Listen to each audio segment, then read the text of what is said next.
आपलं शहर आता स्मार्ट होत आहे। मग तुम्ही कधी स्मार्ट होताय? स्मार्ट न्यूजचे यूट्यूब चॅनल सबस्क्राइब करा, स्मार्ट बना। नोटिफिकेशनसाठी बेल आइकॉन पर क्लिक करा। नमस्कार, मैं ओमकार अंगड़ी। स्मार्ट प्लस के आज के समाचार में आपका स्वागत। नजर सबसे पहले सुर्खियों पर।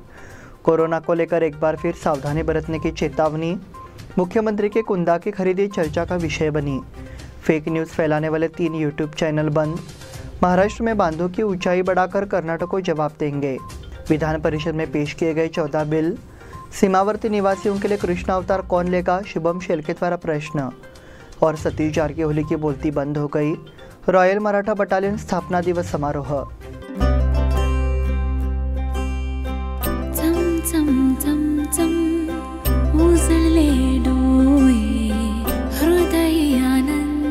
BS Channabasappa and Sons, the Textile Mall at Tilakwadi, Belagavi. कोणताही फोटो घेण्याआधी पुढे येणाऱ्या अपेक्षित क्षणाची कल्पना मला आधीपासून असते। नमस्कार, मी अमित शिंदोरे। या क्षणांना सुरेख पद्धतीने कॅप्चर करण्यासाठी माझ्याकडे नेहमी एक योजना असते। निकॉनच्या नवीन Z62 सोबत माझ्या कल्पनेपासून ते छायाचित्रपर्यंतचा प्रवास हा अतिशय सहज असतो। कधी काही भावुक क्षण पडद्याच्या मागे लपलेले असतात आणि कधी काही क्षण अचानकपणे समोर येतात। Z62 च्या 14 FPS मुळे मला हे क्षण अचूक पद्धतीने कॅप्चर करता येतात। कोणतीही गोष्ट सांगताना तुम्ही तुमच्या प्रेक्षकांना त्या प्रवासात घेऊन जाता। नमस्कार, मी रंजन झिंगाडे आणि मी प्रिफर करतो नवीन निकॉन Z62। त्याचा आय डिटेक्शन ऑटो फोकस फीचर ती कथा परिपूर्ण करतो। असे मौल्यवान क्षण फार काळ थांबत नाहीत। आता त्याच्या USB पॉवर सप्लायमुळे प्रत्येक क्षण आपण जिवंत बघू शकतो। प्रत्येक लग्न ही एक रंगीत चित्रकथा आहे। आता नवीन Z62 च्या कमाल डायनामिक रेंजमुळे प्रत्येक फ्रेम ही एक रंगांचा अविस्मरणीय अनुभव देते।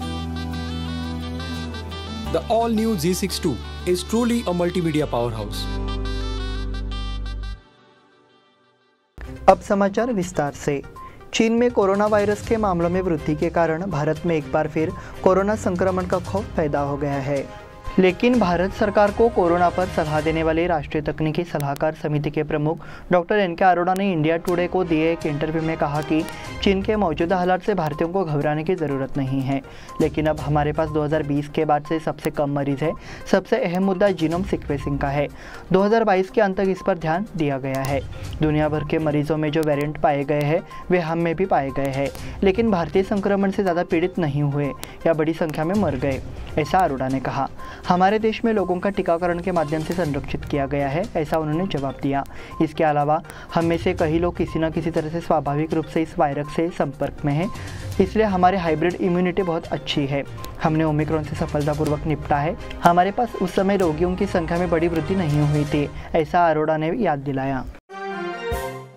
मुख्यमंत्री की कुंदा की खरीदी चर्चा का विषय बनी। जैसा कि विधानमंडल का सत्र बेलगाम में होता है, ये कई प्रतिनिधियों के लिए सरकारी व्यय मात्रा है। मंत्री जी शहर आते हैं, उनकी दिवाली दशहरे की स्थिति इस समय शहर में देखने को मिल रही है। शहर के बाजार में शहर के बाहर के जनप्रतिनिधियों, अधिकारियों, पुलिसकर्मियों और कर्मचारियों की आवाजाही बढ़ गई है। मंत्री की मौजूदगी में कई कार्यक्रम भी मनाए जा रहे हैं। ऐसे में बाजार में खरीदारी का दौर तेज हो गया है। मुख्य रूप से बेलगाम से कुंदा की मांग बढ़ी है। यहाँ तक कि स्वयं मुख्यमंत्री बसवराज बोम्मई भी बेलगाम के स्वादिष्ट कुंदा के प्रलोभन का विरोध नहीं कर सके। उन्होंने उद्यमबाग स्थित सेंटर कैंप पुरोहित स्वीट से कुंदा खरीदा। फेक न्यूज़ फैलाने वाले 3 यूट्यूब चैनल बंद। यूट्यूब सोशल मीडिया पर सूचनाओं का भंडार है। कोई भी जानकारी आसानी से मिल जाती है। ऐसे में यूट्यूब को लेकर एक चौंकाने वाली खबर सामने आई है। मिली जानकारी के मुताबिक यूट्यूब पर फेक न्यूज़ फैलाने वाले 3 यूट्यूब चैनल्स का PIB के फैक्ट चेक डिपार्टमेंट ने पर्दाफाश किया है। इस बीच सुप्रीम कोर्ट भारत के मुख्य न्यायाधीश और प्रधानमंत्री से जुड़े नकली वीडियो लीक हो गए हैं, जिन्हें लाखों बार देखा जा चुका है। भारत निर्वाचन आयोग ने इलेक्ट्रॉनिक वोटिंग मशीन के बारे में गलत सूचना फैलाई है। पत्र अधिसूचना कार्यालय ने जब तथ्यों की जांच की तो पता चला कि इन यूट्यूब चैनलों के करीब 33 लाख सब्सक्राइबर है और इन्हें 30 करोड़ से ज़्यादा बार देखा जा चुका है। महाराष्ट्र में बांधों की ऊंचाई बढ़ाकर कर्नाटक को जवाब देंगे। सीमावर्ती क्षेत्रों में मराठी लोगों को कर्नाटक सरकार ने निगरानी में रखा है। जाति के मराठी लोगों को जानबूझकर परेशान किया जा रहा है। इसलिए राकंपा विधायक जयंत पाटिल ने मंगलवार को विधानसभा में मांग की कि कर्नाटक के मुख्यमंत्री जिस भाषा में बात करते हैं उसी भाषा में हमें उन्हें जवाब देना चाहिए। अगर कर्नाटक ऊपर चला गया तो हमें कोयना, वाराणा और सातारा जिलों में बांधों की ऊंचाई बढ़ाने की भी कोशिश करनी चाहिए। सरकार को ये भी चेतावनी दी कि अगर वे महाराष्ट्र पर कब्जा करने की कोशिश कर रहे हैं तो इसे बर्दाश्त नहीं किया जाएगा। विधान परिषद में पेश किए गए 14 बिल। मंगलवार को राज्यपाल के अनुमोदन से विधान परिषद में 14 बिल पेश किए गए। इस पर इन सभी विधेयकों को विस्तृत चर्चा के बाद मंजूरी दी गई। इनमें से कुछ विधेयकों पर मंगलवार विधान परिषद में इस पर चर्चा हुई। संशोधित राज्य भूमि राजस्व, राज्य नगरपालिका विधेयक, राज्य रेशम उद्योग उत्पादन, बिक्री और आपूर्ति, संशोधित विश्वविद्यालयों की शक्तियाँ, भूमि अधिग्रहण, बेंगलोर नगरपालिका, ग्राम स्वराज और पंचायत राज, कर्नाटक। अन्य विधेयकों में माध्यमिक शिक्षा शामिल है। सीमावर्ती निवासियों के लिए कृष्ण अवतार कौन लेगा? शिवम शेरके द्वारा प्रश्न। वर्तमान सीमा मुद्दे ने दोनों राज्यों के बीच संघर्ष को जन्म दिया है।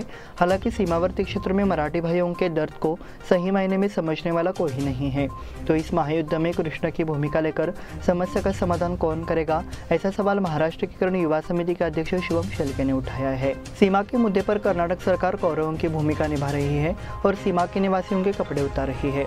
उस समय पांडवों की भूमिका में महाराष्ट्र मौन रहा है, जबकि केंद्र सरकार ने धृतराष्ट्र की भूमिका निभाई है। कर्नाटक सरकार की मराठी से नफरत के आगे क्या महाराष्ट्र की पहचान फीकी पड़ रही है, उन्होंने सवाल किया है। और विधायक सतीश जारकीहोली की बोलती बंद हो गई। पिछले महीने हिंदुत्व को लेकर अपमानजनक बयान देकर विवादों में रहे विधायक सतीश जारकीहोली को मंगलवार को एक बार फिर मराठा समुदाय के गुस्से का सामना करना पड़ा। पूरे मराठा समुदाय की ओर से उन्होंने सुवर्ण विधानसौध पर भव्य मोर्चा के दौरान मोर्चा करने वालों का सामना करके उनका मार्गदर्शन करने का प्रयास किया। हालांकि जनता हिंदुत्व और छत्रपति शिवाजी महाराज और धर्मवीर संभाजी महाराज के बारे में उनके अपमानजनक बयानों को नहीं भूली है। एक बार फिर यह दोहराया गया। मराठा समाज के लोग मौजूद जब सतीश जारकीहोली बोलने के लिए खड़े हुए तो उन्हें नारेबाजी कर बोलने का अवसर नहीं दिया गया। हर हर महादेव और छत्रपति शिवाजी महाराज की जय का नारा लगाकर उन्होंने दर्शकों को हैरत में डाल दिया। समुदाय के लोगों का यह अवतार देखकर सतीश जारकीहोली आगे कुछ नहीं बोल सके, इसलिए उन्हें बिना बोले ही वापस लौटना पड़ा। रॉयल मराठा बटालियन स्थापना दिवस समारोह। 5वीं मराठा लाइट इन्फंट्री बटालियन यानी रॉयल मराठाओं का 223वां स्थापना दिवस बुधवार को भव्य समारोह के साथ मनाया गया। कार्यक्रम यहाँ लोकमान्य रंगमंदिर सभागार में आयोजित किया गया। इसमें सेवारत पूर्व सैनिकों के साथ साथ सेवानिवृत्त पैदल सेना के सभी दिग्गजों ने भाग लिया। इस कार्यक्रम में उनका परिवार भी शामिल हुआ। इस अवसर पर गणमान्य व्यक्तियों के सम्मान समारोह का आयोजन किया गया। कार्यक्रम की शुरुआत दीप प्रज्वलन और छत्रपति शिवराय की पूजा के साथ हुई। शहीद जवानों को श्रद्धांजलि दी गई। इस मौके पर सैनिकों के परिवारों की ओर से स्वागत गीत और हल्दी कुंकू रस्म अदा की गई।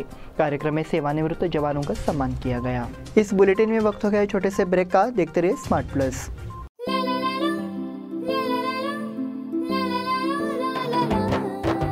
जले दीप अंगना में होगी रोशन दुनिया, पलकों तले छा जाए चांद तारों का साया। रंगोली में खिले रंग खुशियों की भी तरानी, तन मन झिलमिल जाए हर पल होंगी सुहानी। ये अटूट बंधन खिले हर आशियाना, रंग वस्त्रों का खजाना मन भाए आराधना। रंग वस्त्रों का खजाना मन भाए आराधना। आराधना मारुति गली बेलगाम। मन भाए आराधना।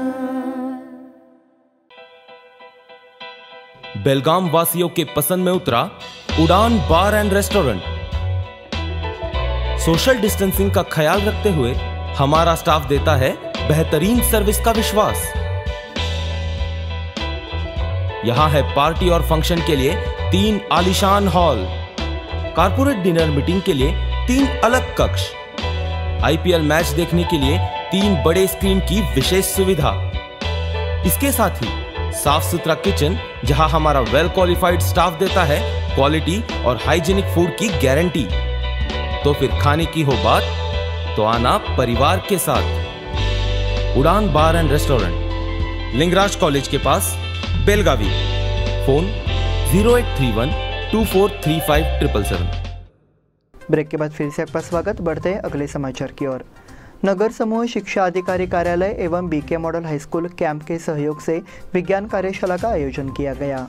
इस कार्यशाला के उद्घाटन के अवसर पर समूह शिक्षा अधिकारी रवि बचंत्री मुख्य अतिथि के रूप में उपस्थित थे और उन्होंने इस अवसर पर मौलिक मार्गदर्शन दिया। कार्यक्रम की अध्यक्षता बीके मॉडल स्कूल की प्रधानाचार्य श्रीमती एस.ए. चाटे थे। एसएसएलसी नोडल अधिकारी श्रीमती परवीन नदाफ, एस.एन. जोशी, एस.ए. कलेकर एवं अन्य गणमान्य व्यक्ति उपस्थित थे। विज्ञान के संदर्भ में विशेषज्ञों द्वारा मार्गदर्शन प्रदान किया गया। इसमें विभिन्न विद्यालयों के विज्ञान शिक्षकों ने भाग लिया। एल्लूर ग्राम पंचायत में पुस्तकालय की शुरुआत। ग्रामीण क्षेत्रों में पढ़ने की संस्कृति को बढ़ाने के लिए सरकार की योजना के तहत ग्राम पंचायत अध्यक्ष सतीश पाटिल ने ग्राम पंचायत सदस्यों और कर्मचारियों के साथ साथ गांव के नागरिकों की अवधारणा और सहयोग से एल्लूर ग्राम पंचायत में एक पुस्तकालय का निर्माण किया है। साथ ही इस पुस्तकालय में विभिन्न पुस्तकों के साथ ई लाइब्रेरी भी उपलब्ध कराई गई है।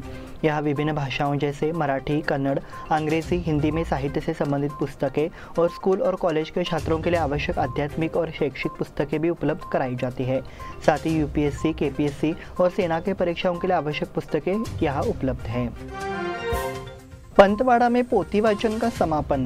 पोथी वाचन सोमवार को पंतवाड़ा स्थित समादेवी गली में 19 तारीख को इसका समापन हुआ। सदर पोथी वाचन मंगलवार दिनांक 13 तारीख को श्रीमती यमुना का महिला पंत भक्त मंडल की अध्यक्ष सुनंदा किलेकर के मार्गदर्शन में हुई थी। हर दिन दोपहर 2:30 से 5:30 के बीच कुल 54 पोथी पाठ अध्यायों का सामूहिक वाचन किया गया।